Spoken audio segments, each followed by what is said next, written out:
are so good.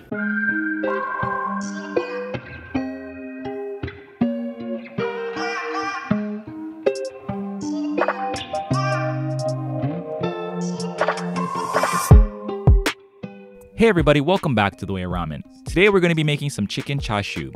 I know a lot of people love pork chashu, but when done right, chicken breast can actually be one of the best toppings for ramen. And it's fairly simple to make. All you need is a scale and a sous vide machine. The secret to a great chicken chashu is to brine the chicken breast first. We're doing what's called an equilibrium brine here, and that allows us to brine the chicken breast and not have to worry about it becoming too salty. So to do this, we're going to need a scale to calculate all our measurements. And your numbers are going to be different than mine, but I'm just going to use round whole numbers here to make the explanation a little bit easier. So first, weigh out your chicken breast, and then weigh out an equal amount of water. So if your chicken breast was 500 grams, add 500 grams of water. Then add the weight of the chicken and the water together, then use that number to calculate the salt and the sugar amount. So 500 grams of chicken plus 500 grams of water equals 1,000 grams. Then we're going to add 1.75% salt, so that would be 17.5 grams of salt for 1,000 grams.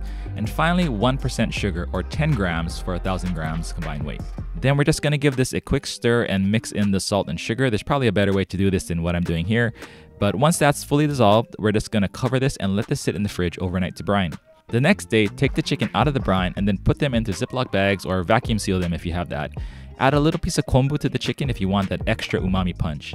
Then get all of the air out of the bag using a tub of water, and then sous vide the chicken at 145 degrees Fahrenheit or 63 degrees Celsius for 1 to 2 hours. So what I did is actually not the way you're technically supposed to sous vide, but this worked perfectly for me, so if you want to try this, I added the chicken into cold water, then turned the sous vide machine on to 145 degrees Fahrenheit, and then set the timer on the circulator for 1 hour. So the chicken started cooking before it reached 145, and then it cooked at 145 for 1 hour. After my 1 hour timer went off, I removed the chicken from the hot water, and at this point you can either chill it down to use later, or you can actually just let it sit at room temperature for 10 minutes or so, and then you can cut it and eat it. There are so many ways you can cut this chicken breast to make your chashu. Some people like to cut thick slabs. Some people like to cut this lengthwise. You can just cut it into pretty much any shape that you want. It should be juicy and tender enough where the size probably won't matter. It should have a similar texture to sous vide pork shoulder chashu, and so it won't be hard to take bites of. This method came from my buddy Erik Bentz, and this was probably some of the best chicken chashu that I've made so far, so highly recommend you give this method a shot.